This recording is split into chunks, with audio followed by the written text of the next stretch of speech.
Hi friends, ये video सभी एक दिवसीय परीक्षाओं से संबंधित राज्य व्यवस्था विषय पर आधारित है। इस वीडियो को मुख्य रूप से ARO एग्ज़ाम के स्तर को ध्यान में रखते हुए तैयार किया गया है। उम्मीद है आपके लिए उपयोगी सिद्ध होगा। आइए शुरुआत करते हैं पहले प्रश्न से। पहला प्रश्न है, राज्यों के साथ केंद्र शासित प्रदेशों के बीच निम्नलिखित अंतर पर विचार कीजिए। इसमें 3 वाक्य दिए गए हैं। पहला वाक्य है, सभी केंद्र शासित प्रदेशों में राज्यों के समान कोई स्वायत्तता नहीं है। दूसरा वाक्य दिया है, सामान्य समय में संसद तीनों सूचियों में से किसी भी विषय पर कानून बना सकती है। तो वहीं तीसरा वाक्य है, केंद्र के साथ एकात्मक संबंध होता है। उपरोक्त में से कौन कौन से वाक्य सही हैं? तो इसका सही उत्तर होगा ऑप्शन तीसरा, यानी कि पहला और तीसरा वाक्य सही है, जबकि दूसरा वाक्य गलत है।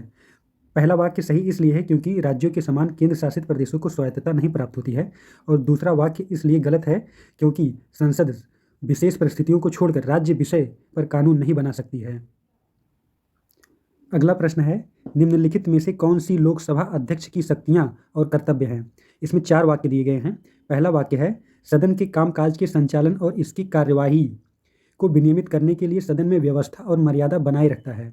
दूसरा वाक्य है, दल बदल के आधार पर उत्पन्न होने वाले लोकसभा के सदस्य की अयोग्यता के प्रश्नों का निर्णय करता है। तीसरा वाक्य है, भारतीय संसदीय समूह के पदेन अध्यक्ष के रूप में कार्य करता है। चौथा वाक्य है, लोक लेखा समिति के अध्यक्ष होते हैं। नीचे दिए गए कोड का प्रयोग करके सही उत्तर बताना है। इसका सही उत्तर होगा ऑप्शन 3, यानी कि पहला वाक्य, दूसरा वाक्य और तीसरा वाक्य सही है, जबकि चौथा वाक्य गलत है। चौथा वाक्य इसलिए गलत है क्योंकि लोकसभा अध्यक्ष स्वयं संसदीय व्यवस्था से संबंधित सभी समितियों के अध्यक्षों की नियुक्ति स्वयं करता है। अगला प्रश्न है, जनपद पंचायत की अस्थायी समितियों के विषय में सही क्या है? इसमें 4 वाक्य दिए गए हैं। पहला वाक्य है, जनपद पंचायत का अध्यक्ष सामान्य प्रशासन समिति का पदेन अध्यक्ष होता है। दूसरा वाक्य है, जनपद पंचायत का पदेन उपाध्यक्ष शिक्षा समिति का अध्यक्ष होता है। तीसरा वाक्य दिया है, कृषि और शिक्षा समिति के सदस्य जनपद पंचायत के अध्यक्ष द्वारा नामित किए जाते हैं। चौथा वाक्य है, विधानसभा सदस्य जो जनपद पंचायत का पदेन सदस्य होता है किन्हीं 3 समितियों का सदस्य हो सकता है। इसमें जो ऑप्शंस दिए गए हैं, इसमें सही ऑप्शन है दूसरा वाला, यानी कि पहला वाक्य और दूसरा वाक्य सही है, तीसरा और चौथा गलत है। अगला प्रश्न है, चुनाव आयोग की स्थापना कब हुई थी? ऑप्शंस दिए गए हैं 1950 में, 1946 में, 1935 में, 1951 में। इसका सही उत्तर है ऑप्शन पहला वाला, 1950 में। चुनाव आयोग की स्थापना 25 जनवरी 1950 को की गई थी। अगला प्रश्न है, भ्रष्टाचार निवारण अधिनियम 1988 की धारा 7 लोक सेवकों को रिश्वत दिए जाने से संबंधित अपराधों से संबंधित है। निम्नलिखित में से इस अधिनियम के प्रयोजन के लिए एक मान्य लोक सेवक है। इसमें बताना है कौन कौन से मान्य लोक सेवक हैं। किसी न्यायालय द्वारा नियुक्त प्राप्तकर्ता, निजी बैंकों के अधिकारी, राष्ट्रीयकृत बैंकों के अधिकारी, कृषि में संलग्न पंजीकृत सहकारी समिति का पदाधिकारी। ऑप्शंस दिए गए हैं केवल पहला और चौथा। दूसरा ऑप्शन है पहला, तीसरा और चौथा। तीसरा ऑप्शन है तीसरा, चौथा, और चौथा ऑप्शन है पहला, दूसरा और चौथा। पहला, दूसरा, तीसरा और चौथा। इसका सही उत्तर होगा ऑप्शन 4, यानी कि चारों जो लोक सेवक हैं वो भ्रष्टाचार निवारण अधिनियम 1988 की धारा 7 के अंतर्गत लोक सेवक के अंतर्गत आते हैं, और इनके द्वारा रिश्वत लिए जाने पर अपराध की श्रेणी में आता है। अगला प्रश्न है, उच्च न्यायालय के न्यायाधीश को कार्यकाल की समाप्ति से पहले पद से हटाया जा सकता है। ये बताना है कि किस प्रकार हटाया जा सकता है। ऑप्शंस दिए गए हैं, सर्वोच्च न्यायालय की सिफारिश पर राष्ट्रपति द्वारा, राज्य विधानों की सिफारिश पर राज्यपाल द्वारा, राज्य विधानमंडल की सिफारिश पर राष्ट्रपति द्वारा, संसद की सिफारिश पर राष्ट्रपति द्वारा। इसका सही उत्तर होगा ऑप्शन चौथा, संसद की सिफारिश पर राष्ट्रपति द्वारा। अर्थात यदि उच्च न्यायालय के न्यायाधीश को कार्यकाल से पूर्व हटाना है तो संसद की सिफारिश पर राष्ट्रपति के द्वारा हटाया जा सकता है। अगला प्रश्न है, वर्ष 1952 में हुए प्रथम लोकसभा निर्वाचन से संबंधित निम्नांकित तथ्यों पर विचार कीजिए और सही उत्तर चुनिए। इसमें 2 वाक्य हैं, कांग्रेस को कुल मतों का 45% मत प्राप्त हुआ किंतु इसने 74% सीटों पर जीत हासिल की। दूसरा वाक्य है, सोशलिस्ट पार्टी ने पूरे देश में 10% से अधिक मत प्राप्त किए किंतु यह कुल सीटों में 3% सीट भी नहीं जीत पाई। तो इसका सही उत्तर होगा ऑप्शन दूसरा वाला, यानी कि पहला वाक्य सही है जबकि दूसरा वाक्य गलत है। अगला प्रश्न है, राजनीतिक शब्दावली में शून्यकाल किसे संदर्भित करता है? ऑप्शंस दिए गए हैं, जिस दिन संसद में कोई कामकाज नहीं होता है, निलंबित प्रस्ताव, स्थगित अवधि, प्रश्नोत्तर सत्र। इसका सही उत्तर होगा ऑप्शन 4 प्रश्नोत्तर सत्र। शून्यकाल प्रश्नोत्तर सत्र से संबंधित है। अगर हम शून्यकाल की बात करें तो संसद में प्रश्नकाल के बाद के समय को शून्यकाल कहा जाता है। राजनीतिक शब्दावली में शून्यकाल प्रश्न उत्तर सत्र को संदर्भित करता है। शून्यकाल प्रश्नकाल के तुरंत बाद शुरू होता है और तब तक चलता है जब तक कि दिन का एजेंडा पूरा नहीं हो जाता। शून्यकाल आमतौर पर 12 बजे शुरू होता है, लेकिन शून्यकाल संविधान में कहीं भी उल्लिखित नहीं है। यह भारतीय संसदीय परंपरा में 1962 से अस्तित्व में आया था। अगला प्रश्न है, विशिष्ट संघ राज्य राजकोषीय संबंधों पर भारत के राष्ट्रपति को सिफारिशें किसके द्वारा की जाती हैं? ऑप्शंस दिए गए हैं, वित्त मंत्री के द्वारा, भारतीय रिजर्व बैंक के द्वारा, योजना आयोग के द्वारा जो कि अब नीति आयोग हो गया है, और या फिर वित्त आयोग के द्वारा। इसका सही उत्तर है ऑप्शन 4 वित्त आयोग के द्वारा। अगला प्रश्न है, भारतीय संविधान में निम्नलिखित पदों के लिए कौन सा क्रम सही है? ऑप्शंस दिए गए हैं और इसमें क्रम से ऑप्शन दिए गए हैं, भारत के मुख्य न्यायाधीश, फिर मुख्य चुनाव आयुक्त, फिर राज्यों के मुख्यमंत्री, राज्यों के राज्यपाल। दूसरे ऑप्शन में क्रम दिया हुआ है राज्यों के राज्यपाल, भारत के मुख्य न्यायाधीश, राज्यों के मुख्यमंत्री, मुख्य चुनाव आयुक्त।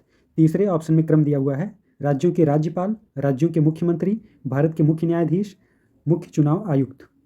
चौथा ऑप्शन दिया हुआ है भारत के मुख्य न्यायाधीश, राज्यों के राज्यपाल, मुख्य चुनाव आयुक्त, राज्यों के मुख्यमंत्री। अगर हम पदों के क्रम की बात करें तो इस हिसाब से दूसरा ऑप्शन सही होता है। तो इनका जो पदक्रम होगा, सबसे पहले राज्यों के राज्यपाल, फिर भारत के मुख्य न्यायाधीश, फिर राज्यों के मुख्यमंत्री, फिर मुख्य चुनाव आयुक्त आते हैं। अगला प्रश्न है, भारतीय संविधान का कुछ दशाओं में दोनों सदनों की संयुक्त बैठक के बारे में बात करता है। बताना है कि भारतीय संविधान का कौन सा अनुच्छेद संयुक्त बैठक के बारे में बात करता है। ऑप्शंस दिए गए हैं, अनुच्छेद 101, अनुच्छेद 120, अनुच्छेद 150, अनुच्छेद 108। इसका सही उत्तर है ऑप्शन 4 अनुच्छेद 108। अगला प्रश्न है, भारतीय संविधान का कौन सा अनुच्छेद आपराधिक मामलों में सर्वोच्च न्यायालय के अपीलीय क्षेत्राधिकार से संबंधित हैं? ऑप्शंस दिए गए हैं, अनुच्छेद 143, अनुच्छेद 134, अनुच्छेद 158, अनुच्छेद 147। इसका सही उत्तर है ऑप्शन 2 अनुच्छेद 134।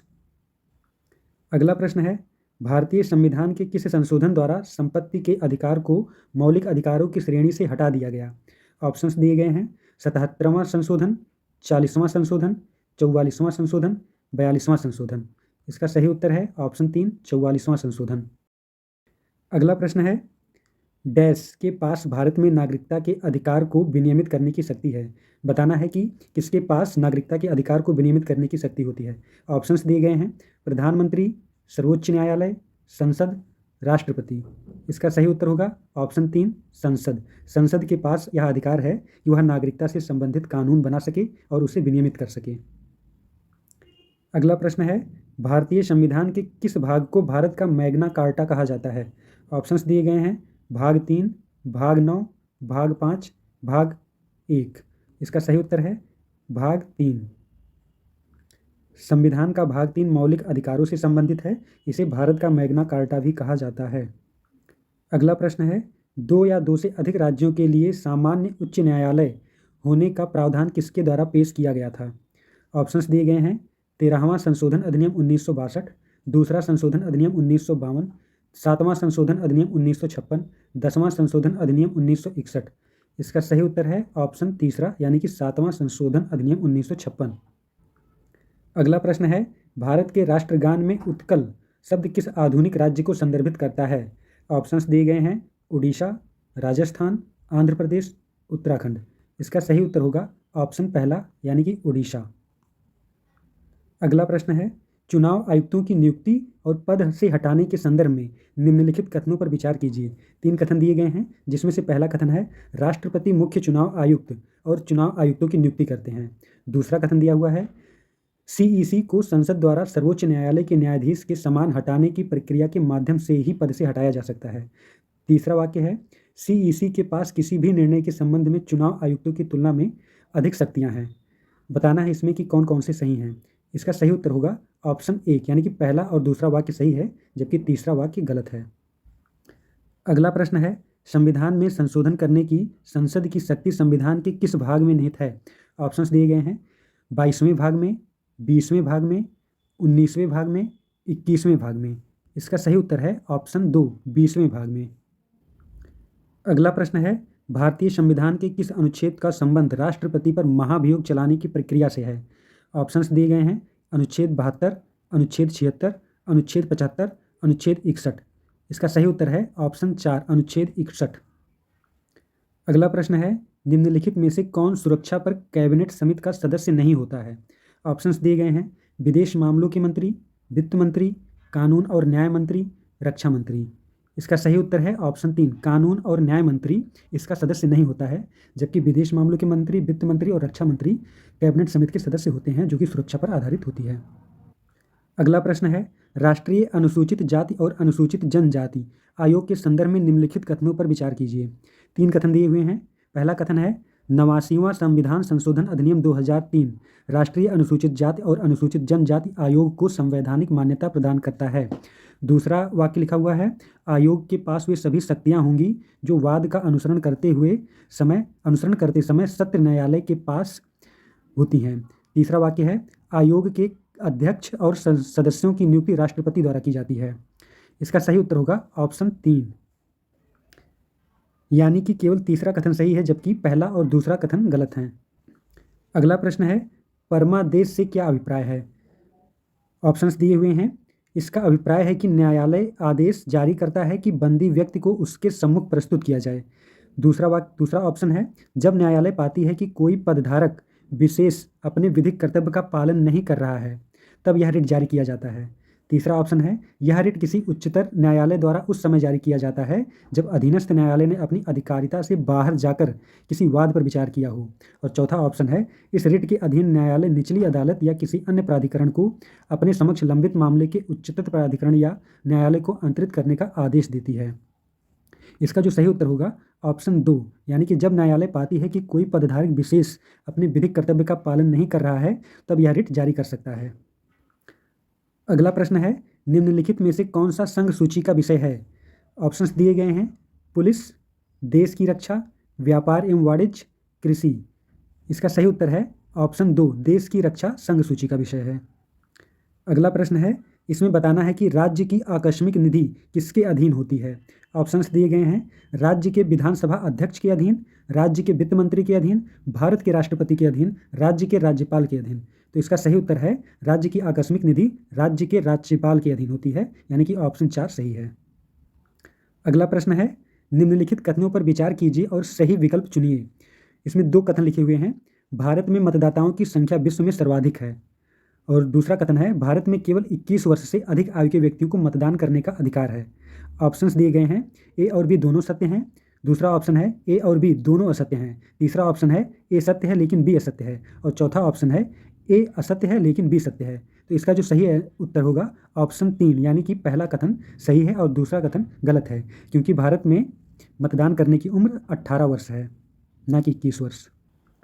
अगला प्रश्न है, बिजली संशोधन विधेयक 2020 को 8 अगस्त 2020 को लोकसभा में पेश किया गया था। यह विधेयक किस सन में लागू विद्युत अधिनियम में संशोधन करता है? ऑप्शंस दिए गए हैं, 2005 में, 2007 में, 2001 में, 2003 में। इसका सही उत्तर होगा ऑप्शन 4, 2003 में। जो अधिनियम 2003 में विद्युत से संबंधित लागू हुआ था, उसमें संशोधन करता है। अगला प्रश्न है, निम्नलिखित में से भारत के संविधान का कौन सा भाग राजभाषा से संबंधित है? ऑप्शंस दिए गए हैं, भाग 15, भाग 16, भाग 14, भाग 17। इसका सही उत्तर होगा ऑप्शन 4, भाग 17। अगला प्रश्न है, निम्नांकित कथनों को ध्यानपूर्वक पढ़िए। 2 कथन दिए हुए हैं। पहला कथन है, महाधिवक्ता को राज्य की विधानसभा की कार्यवाही में भाग लेने का अधिकार है। दूसरा कथन है, उसे राज्य की विधानसभा में वोट देने का अधिकार है। बताना है निम्नलिखित में से कौन सा सही है। ऑप्शंस दिए गए हैं, केवल कथन 1 सही है, केवल कथन 2 सही है, कथन 1 व 2 दोनों सही हैं, कथन 1 व 2 दोनों कथन गलत हैं। तो इसका जो सही उत्तर होगा ऑप्शन 1, केवल कथन 1 सही है, जबकि दूसरा वाला गलत है, उसे वोट देने का अधिकार नहीं होता है। अगला प्रश्न है, निम्नलिखित में से कौन सा भारत में संवैधानिक निकाय नहीं है? ऑप्शंस दिए गए हैं, संघ लोक सेवा आयोग, वित्त आयोग, राष्ट्रीय अनुसूचित जाति आयोग, नीति आयोग। इसका सही उत्तर होगा ऑप्शन 4, नीति आयोग। नीति आयोग संवैधानिक निकाय नहीं है, जबकि संघ लोक सेवा आयोग, वित्त आयोग, राष्ट्रीय अनुसूचित जाति आयोग संवैधानिक निकाय हैं। इनका संविधान में वर्णन मिलता है। अगला प्रश्न है, द्रौपदी मुर्मू एक भारतीय राजनीतिज्ञ हैं जो भारत की किस नंबर की राष्ट्रपति के रूप में कार्यरत हैं? ऑप्शन दिए गए हैं 14वीं, 16वीं, 15वीं, 13वीं। तो द्रौपदी मुर्मू जी भारत की राष्ट्रपति हैं 15वीं नंबर की। अगला प्रश्न है, ग्राम स्तर पर पंचायत के अध्यक्ष का चुनाव ऑप्शंस दिए गए हैं, लोगों द्वारा अप्रत्यक्ष रूप से किया जाता है, राज्य के विधानमंडल द्वारा निर्धारित तरीके से किया जाता है, मुख्यमंत्री द्वारा नियुक्त किया जाता है, या फिर लोगों द्वारा प्रत्यक्ष रूप से किया जाता है। इसका सही उत्तर होगा ऑप्शन 2, राज्य के विधानमंडल द्वारा निर्धारित तरीके से किया जाता है। अगला प्रश्न है, भारतीय संविधान के अनुच्छेद 200 में यह प्रावधान है कि जब राज्य विधानमंडल द्वारा पारित एक विधेयक राज्यपाल को प्रस्तुत किया जाता है तो वह घोषणा करेगा कि वह विधेयक को स्वीकार करता है, वहां से सहमति को रोकना है और प्रधानमंत्री के विचारार्थ विधेयक को सुरक्षित रखना है। इस प्रश्न का सही उत्तर होगा ऑप्शन पहला, यानी कि पहला और दूसरा सही है जबकि तीसरा गलत है। तीसरे में प्रधानमंत्री के विचारार्थ नहीं बल्कि राष्ट्रपति के विचारार्थ विधेयक को सुरक्षित रख सकता है राज्यपाल। अगला प्रश्न है, धर्म, वंश, जाति, लिंग या जन्म स्थान के आधार पर भेदभाव के निषेध को किस मौलिक अधिकार के तहत वर्गीकृत किया गया है? ऑप्शंस दिए गए हैं, समानता का अधिकार, स्वतंत्रता का अधिकार, जीवन का अधिकार, शोषण के विरुद्ध अधिकार। इसका सही उत्तर है ऑप्शन 1, समानता का अधिकार। अगला प्रश्न है, भारतीय संविधान का कौन सा भाग केंद्र शासित प्रदेशों से संबंधित है? ऑप्शंस दिए गए हैं, भाग 10, भाग 8, भाग 7, भाग 9। इसका सही उत्तर होगा ऑप्शन 2, भाग 8। अगला प्रश्न है, संसद ने 21 दिसंबर 2022 को निम्नलिखित में से कौन सा विधेयक पारित किया है जो भारतीय अधिकारियों को खुले समुद्र में समुद्री डकैती के खिलाफ कार्यवाही करने में सक्षम बनाता है? ऑप्शंस दिए गए हैं, भारतीय समुद्री विधेयक 2022, समुद्री डकैती रोधी विधेयक 2022, समुद्री हिंसा रोधी विधेयक 2022, समुद्री सुरक्षा विधेयक 2022। इसका सही उत्तर होगा ऑप्शन 2, समुद्री डकैती रोधी विधेयक 2022। अगला प्रश्न है, इसमें बताना है कि भारत के संविधान की प्रस्तावना के अनुसार भारत क्या है? ऑप्शंस दिए गए हैं, संप्रभु समाजवादी पंथनिरपेक्ष लोकतंत्रात्मक गणराज्य, या फिर लोकतांत्रिक गणराज्य संप्रभु पंथनिरपेक्ष समाजवादी, या फिर समाजवादी लोकतांत्रिक पंथनिरपेक्ष संप्रभु गणराज्य, या फिर पंथनिरपेक्ष लोकतांत्रिक संप्रभु समाजवादी गणराज्य। इसका सही उत्तर है ऑप्शन पहला, यानी कि संप्रभु समाजवादी पंथनिरपेक्ष लोकतांत्रिक गणराज्य, अर्थात ये इसमें पहला ऑप्शन सही है। अगला प्रश्न है, भारत का प्रथम लोकपाल कौन है? ऑप्शंस दिया गया है, अभिलाषा कुमारी, इंद्रजीत प्रसाद गौतम, दिलीप बी भोसले। चौथा ऑप्शन है पिनाकी चंद्र घोष। इसका सही उत्तर होगा ऑप्शन 4, पिनाकी चंद्र घोष। अगला प्रश्न है, भारत के संदर्भ में निम्नलिखित पर विचार कीजिए। 3 कथन दिए गए हैं।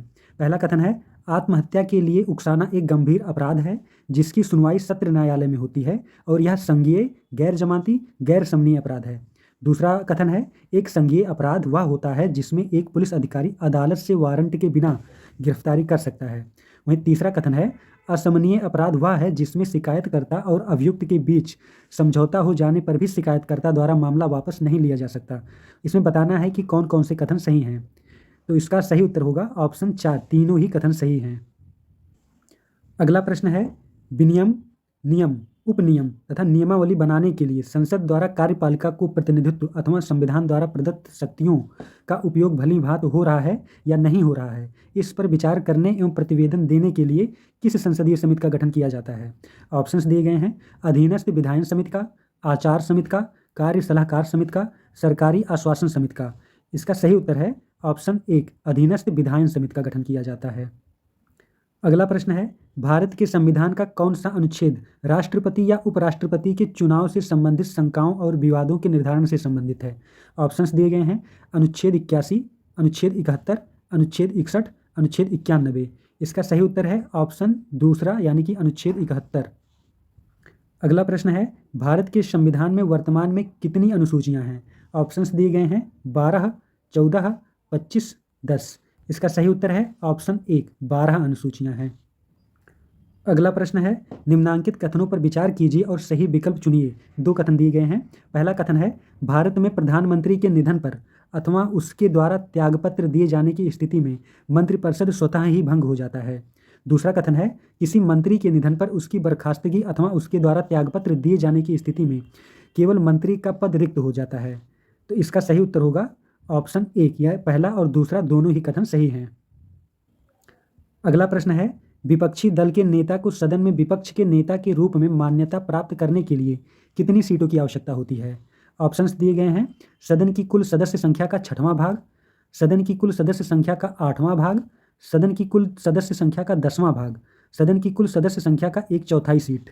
तो इसका सही उत्तर होगा ऑप्शन 3, सदन की कुल सदस्य संख्या का 10वां भाग। अगला और अंतिम प्रश्न है, संविधान के किस अनुच्छेद में राज्यपाल को सहायता और सलाह देने के लिए मंत्रिपरिषद का प्रावधान है, जिसका प्रमुख मुख्यमंत्री होगा? ऑप्शंस दिए गए हैं, अनुच्छेद 163, अनुच्छेद 164, अनुच्छेद 165, अनुच्छेद 162। इसका सही उत्तर है ऑप्शन 1, अनुच्छेद 163। वीडियो पूरा देखने के लिए धन्यवाद।